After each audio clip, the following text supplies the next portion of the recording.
യേശുവിൽ ഏറ്റവും അനുഗ്രഹീതരായ പ്രിയപ്പെട്ടവരെ, ഒരുപാട് പ്രതീക്ഷയോടെ പ്രാർത്ഥനയോടെ നമുക്ക് ഈ ദിവസം ആരംഭിക്കാം. ഒത്തിരി ദൈവാനുഗ്രഹങ്ങൾ നിങ്ങൾക്കുണ്ടാകട്ടെ എന്ന് പ്രാർത്ഥിക്കുവാണ്. ആദ്യ നൂറ്റാണ്ടിൽ ദൈവവചനം പ്രസംഗിച്ചപ്പോൾ അത്ഭുതങ്ങളും അടയാളങ്ങളും ആ കാലഘട്ടത്തിൽ സംഭവിച്ചതുപോലെ ഈ കാലഘട്ടത്തിലും വചനത്തിലൂടെ അത്ഭുതങ്ങളും അടയാളങ്ങളും സംഭവിക്കണമേ എന്നാണ് പ്രാർത്ഥിക്കുന്നത്. അത്ഭുതങ്ങളും അടയാളങ്ങളും സംഭവിക്കും. ദൈവവചനം പ്രസംഗിക്കുമ്പോൾ ആ വചനം അത്ഭുതങ്ങൾ ചെയ്ത് അടയാളങ്ങൾ ചെയ്ത് ആ വചനത്തെ ദൈവം സ്ഥിരീകരിക്കും, ഉറപ്പിക്കും. അനേകം സാക്ഷ്യങ്ങളും ദൈവം ചെയ്ത അത്ഭുത പ്രവൃത്തികളും ഞങ്ങൾ കേൾക്കുന്നുണ്ട്, അറിയുന്നുണ്ട്, സാക്ഷ്യമാകുന്നുണ്ട്.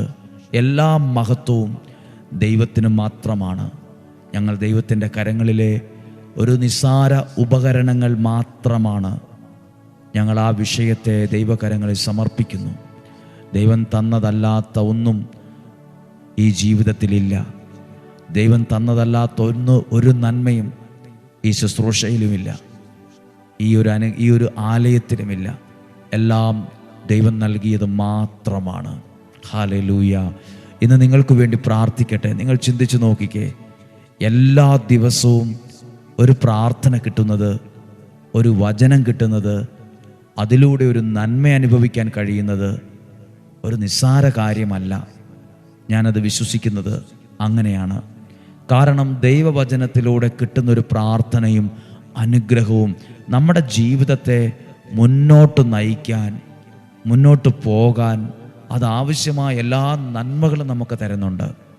നിങ്ങൾക്ക് നല്ലൊരു 25 നോമ്പ് കാലം ആ കൂട്ടത്തിൽ ആശംസിക്കുകയാണ്, പ്രാർത്ഥിക്കുവാണ്. നിങ്ങളും നിങ്ങളുടെ കുടുംബവും സ്വർഗത്തിലെ ദൈവത്തിൻ്റെ വചനത്താൽ ഇന്ന് അനുഗ്രഹിക്കപ്പെടും. ഇന്ന് കേൾക്കുന്ന വചനം നമുക്കൊത്തിരി പ്രയോജനമുള്ള അനുഗ്രഹമുള്ള ഒന്നായി മാറും. നമുക്ക് പ്രാർത്ഥിക്കാം. നിങ്ങൾക്ക് വേണ്ടിയും പ്രാർത്ഥിച്ച് ഈ വചനം നമുക്ക് കേൾക്കാം. ജോബിൻ്റെ പുസ്തകം 1-ാം അധ്യായം അതിന് 5-ാമത്തെ വാക്യം ഒന്ന് വായിച്ചിട്ട് ഒന്ന് പ്രസംഗിക്കാൻ, ഒന്ന് പറഞ്ഞു തരാൻ ആഗ്രഹിക്കുന്നു. ജോബ് ഒരു ദൈവഭക്തനായിരുന്നു. ആ കൂട്ടത്തിൽ ആ നാട്ടിലെ ഒരു സമ്പന്നനുമായിരുന്നു. സാധാരണമായൊരു സമ്പത്തുള്ള ആളല്ല, വലിയ സമ്പന്നനായിരുന്നു എന്നാണ് വേദപുസ്തകം പറയുന്നത്. വചനം വായിക്കാം. സൽക്കാര ദിനങ്ങൾ കഴിയുമ്പോൾ പുത്രന്മാർ പാപം ചെയ്ത് ദൈവത്തിൻ്റെ അപ്രീതിക്ക് പാത്രമായിട്ടുണ്ടാകാം എന്ന് വിചാരിച്ച് ജോബ് അവരെ വിളിച്ചു വരുത്തി ശുദ്ധീകരിക്കുകയും അതിരാവിലെ എഴുന്നേറ്റ് ഓരോ പുത്രനും വേണ്ടി ദഹനബലി അർപ്പിക്കുകയും ചെയ്യുമായിരുന്നു.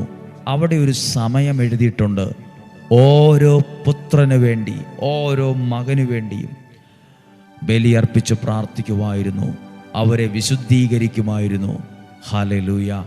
പ്രിയപ്പെട്ടവരെ, നമ്മൾ ചിന്തിക്കും നമ്മൾ മാത്രമാണ് അതിരാവിലെ എഴുന്നേറ്റ് പ്രാർത്ഥിക്കുന്നത്.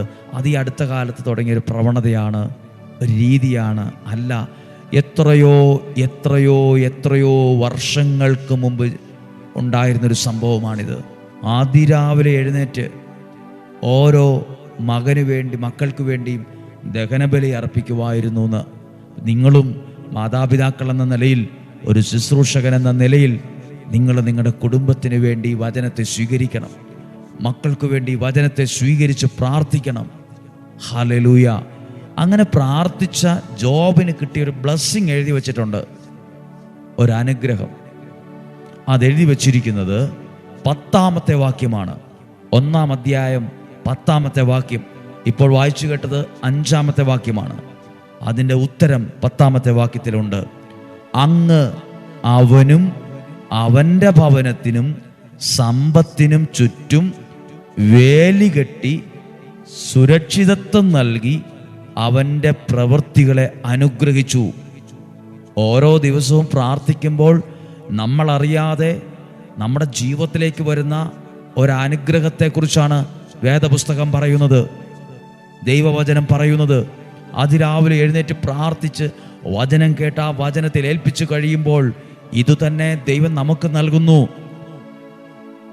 അങ്ങ് അവനും ആ വ്യക്തിക്കും അവൻ്റെ ഭവനം, വീടിനും സമ്പത്തിനും, അപ്പൊ അവനുമായി ബന്ധപ്പെട്ട എല്ലാ കാര്യത്തിനും ദൈവം ഒരു വേലി ഉണ്ടാക്കിയെന്ന്. ചുറ്റും വേലി കെട്ടി. ആര് വേലി കെട്ടി? പ്രാർത്ഥിക്കുന്ന എൻ്റെ ജീവിതത്തിന്, നമ്മുടെ ജീവിതത്തിന് ചുറ്റും സംരക്ഷണത്തിൻ്റെ വേലിക്കെട്ടിനെ ഉയർത്തുന്നൊരു ദൈവമുണ്ട്.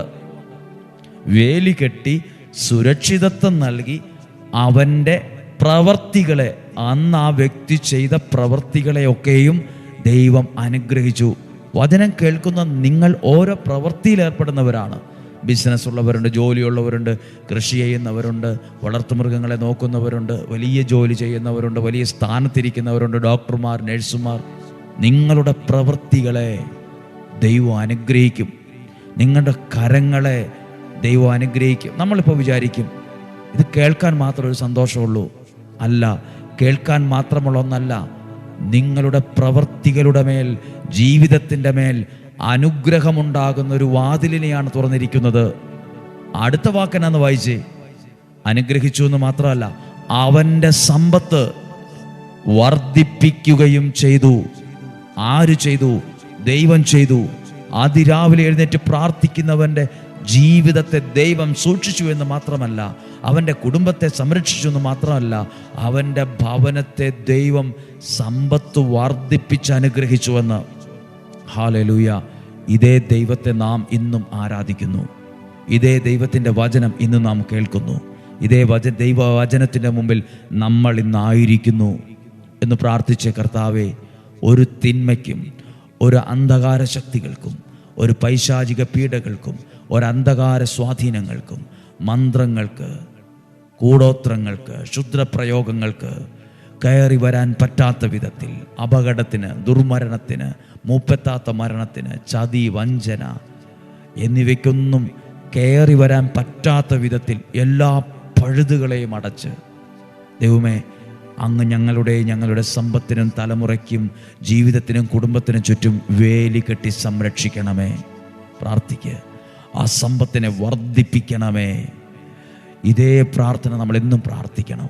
കർത്താവ്, ഇതാണ് ഡെയിലി ബ്ലെസ്സിങ്ങിൽ അല്ലെങ്കിൽ എല്ലാ ദിവസവും വചനം കേൾക്കുന്ന ഒരു വ്യക്തിക്ക് ദൈവം കൊടുക്കുന്ന നന്മ, ദൈവം കൊടുക്കുന്ന അനുഗ്രഹമായത്.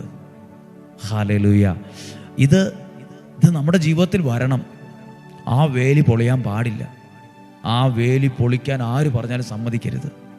ആ വേലിയാണ് നമ്മുടെ ജീവിതം മുന്നോട്ട് പോകാൻ നമുക്കെല്ലാ സംരക്ഷണവും തരുന്നത്. നമ്മുടെ സമ്പത്തല്ല നമ്മളെ സംരക്ഷിക്കുന്നത്, നമ്മുടെ കൂടെയുള്ള മിത്രങ്ങളല്ല നമ്മളെ സംരക്ഷിക്കുന്നത്. ദൈവത്തിൻ്റെ സംരക്ഷണവും ദൈവത്തിൻ്റെ കടാക്ഷവും ദൈവത്തിൻ്റെ അനുഗ്രഹവുമാണ് നമ്മളെ മുന്നോട്ട് ആരോഗ്യത്തോടെ, ആയുസ്സോടെ നയിക്കുന്നത്.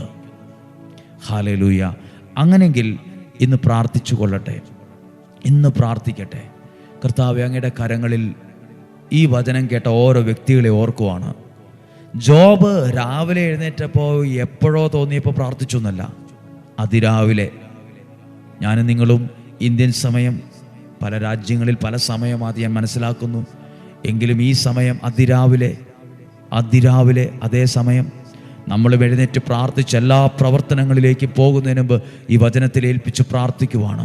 അത് നിൻ്റെ ചുവടുകളെ, യാത്രകളെ, പ്രവൃത്തികളെ സമൃദ്ധമായ അനുഗ്രഹത്തിലേക്ക് നയിക്കും. സംരക്ഷണം തരും. ഒരു അനർത്ഥവും വരത്തില്ല, ഒരു തിന്മയും നിന്നെ തൊടുകയില്ല, ഒരു ചതിയും നിന്റെ മേൽ വരത്തില്ല, ഒരു പാരവയ്ക്കലും നിന്നെ ഏശുകയില്ല. ആരൊക്കെ ഇല്ല വചനം പറഞ്ഞാലും നീ തളരുകയില്ല. ആരൊക്കെ നിന്നെക്കുറിച്ച് എന്തെല്ലാം കുഴിവെട്ടി ചാടിക്കാൻ നോക്കിയാലും നിന്നെ ദൈവം കാത്തുകൊള്ളും. നീ വീഴത്തില്ല. ഹല്ലേലൂയ. പ്രാർത്ഥിക്കാൻ പോവാണ്. ഇന്നേ ദിവസം ഈ വചനം കേട്ട് പ്രാർത്ഥിക്കുമ്പോൾ നിങ്ങളുടെ വീട്ടിലുള്ളവരെ എല്ലാം മനസ്സിലോർത്ത്, നിങ്ങളുടെ പ്രിയപ്പെട്ടവരെ ഓർത്ത് പ്രാർത്ഥിച്ച്, ദൂരത്തായിരിക്കാം, സമീപത്തായിരിക്കാം, മറ്റൊരു രാജ്യത്തായിരിക്കാം, മറ്റൊരു ദേശത്തായിരിക്കാം, മറ്റൊരു ജോലിയിലായിരിക്കാം, അവർക്കൊണ്ട് പ്രാർത്ഥിച്ച് അവരുടെ എല്ലാ ജീവിതത്തിൽ അനുഗ്രഹം വരട്ടെ, അവരുടെ എല്ലാ ജീവിതത്തിൽ നന്മകൾ ഉണ്ടാകട്ടെ. നമുക്ക് ഈശോയുടെ ആശീർവാദം ഈ വചനത്തിൽ നിന്നുകൊണ്ട് നൽകി പ്രാർത്ഥിക്കുവാണ്. പ്രിയരെ, നിങ്ങൾക്ക് ആർക്കെങ്കിലും ഒരു കാര്യം അറിയിപ്പായിട്ട് പറയുവാണ്. ബാംഗ്ലൂരിൽ നിന്നോ കാസർഗോഡ്, കണ്ണൂർ ഭാഗത്തു നിന്നൊക്കെ വരാൻ ഏതെങ്കിലും ഭാഗത്തുനിന്ന് വരാൻ ആഗ്രഹമുണ്ടെങ്കിൽ ഞങ്ങളുടെ അറിവിൽ ലഭിച്ചിട്ടുള്ള ചിലരുടെ കോണ്ടാക്ട് നമ്പറുകളും അറിയിപ്പുകളും ഈ ക്ലാസ്സിന് ശേഷം സ്ക്രീനിൽ നിങ്ങൾക്ക് കാണാവുന്നതാണ്. നിങ്ങൾക്ക് അത് നോക്കാം. ആ ആഗ്രഹമുള്ള സമയത്ത് വിളിച്ച് ബുക്ക് ചെയ്തിട്ട് വരണമേ എന്ന് അപേക്ഷിക്കുവാണ്. ഫോൺ എടുക്കുന്ന സമയം രാവിലെ 9 മണി മുതൽ 1 മണി വരെയാണ്. നിങ്ങൾ ഓർക്കണമേ, ആ സമയത്ത് പ്രയോജനപ്പെടുത്തുക. പ്രിയപ്പെട്ട, നാളെ വ്യാഴാഴ്ചയാണ്. ഇന്ത്യൻ സമയം വൈകുന്നേരം 7 മണി മുതൽ ഒരു 10, 15, 20 മിനിറ്റ് 9 ദിവസത്തേക്ക് ഈ നോമ്പുകാലത്ത് വിശുദ്ധ യൂദാശ്ലീഹായുടെ നൊവേന ചൊല്ലി നിയോഗത്തിൽ പ്രാർത്ഥിക്കുന്നുണ്ട്. സാധ്യമായ എല്ലാവരെയും സ്വാഗതം ചെയ്യുന്നു. ദൈവം അനുഗ്രഹിക്കട്ടെ. നമ്മുടെ കർത്താവ് ഈശോ മിശിഹായുടെ കൃപയും പിതാവായ ദൈവത്തിൻ്റെ സ്നേഹവും പരിശുദ്ധാത്മാവിൻ്റെ സഹവാസവും നിങ്ങളോട് കൂടെ ഉണ്ടായിരിക്കട്ടെ, നിങ്ങളുടെ കുടുംബത്തിലുണ്ടായിരിക്കട്ടെ. കർത്താവെ, ദഹന ബലിയർപ്പിച്ച് പ്രാർത്ഥിച്ച ജോബിൻ്റെ കുടുംബത്തെ വേലി കെട്ടി സുരക്ഷിതത്വം കൊടുത്തതുപോലെ, സമ്പത്ത് വർദ്ധിപ്പിച്ചതുപോലെ, സംരക്ഷണം കൊടുത്തതുപോലെ, കർത്താവ് ഇന്ന് ഞങ്ങളെയും ഞങ്ങളുടെ കുടുംബത്തിനും അതുപോലെയുള്ള സംരക്ഷണവും ആരോഗ്യവും അനുഗ്രഹവും സമ്പത്ത് വർദ്ധിക്കുന്ന അനുഭവം എല്ലാം ഞങ്ങൾക്ക് നൽകി ഞങ്ങളെ അനുഗ്രഹിക്കണമെന്ന് പ്രാർത്ഥിക്കുന്നു. രോഗങ്ങളിൽ നിന്നും, അപകടത്തിൽ നിന്നും, ദുർമരണത്തിൽ നിന്നും, മുപ്പത്താത്ത മരണത്തിൽ നിന്നും, പീഡകളിൽ നിന്നും, അസ്വസ്ഥതകളിൽ നിന്നും, നിരാശയിൽ നിന്നും, കുറ്റബോധത്തിൽ നിന്നും, പാരവെക്കുന്ന അവസ്ഥയിൽ നിന്നും എല്ലാം ഞങ്ങളെ സംരക്ഷിക്കണമേ. ദോഷം വരാതെ കാത്തുകൊള്ളണമേ. തിന്മയിൽ ഞങ്ങളെ കാത്തുകൊള്ളണമേ. ഒരു തിന്മയും വരാതെ ഞങ്ങളെ സംരക്ഷിക്കണമേ. ദീർഘായുസ്സും ആരോഗ്യവും ദൈവം നൽകുന്ന സമ്പത്തും ഐശ്വര്യവും നന്മയും ദൈവം എനിക്കും നിങ്ങൾക്കും തരട്ടെ. ഈശോയുടെ നാമത്തിൽ അനുഗ്രഹിച്ചു പ്രാർത്ഥിക്കുന്നു, ഇപ്പോഴും എപ്പോഴും എന്നേക്കും. ആമേൻ. ദൈവം അനുഗ്രഹിക്കട്ടെ. നല്ലൊരു ദിവസം നിങ്ങൾക്ക് ആശംസിക്കുന്നു. നല്ലൊരു സമയം നിങ്ങൾക്ക് തരുന്നു. നിങ്ങൾക്കൊരു പ്രാർത്ഥിക്കുന്നു. ദൈവത്തിൻ്റെ എല്ലാ നന്മകളാലും ദൈവം നിങ്ങളെ അനുഗ്രഹിക്കട്ടെ. ഈ വെള്ളിയാഴ്ച ആദ്യ വെള്ളിയാഴ്ചയാണ്. സാധ്യമായ നമുക്കെല്ലാവർക്കും ഒരുമിച്ച് വന്ന് പങ്കെടുത്ത് പ്രാർത്ഥിച്ച് നല്ലൊരു ദൈവാനുഗ്രഹം പ്രാപിക്കാം. ആമേൻ.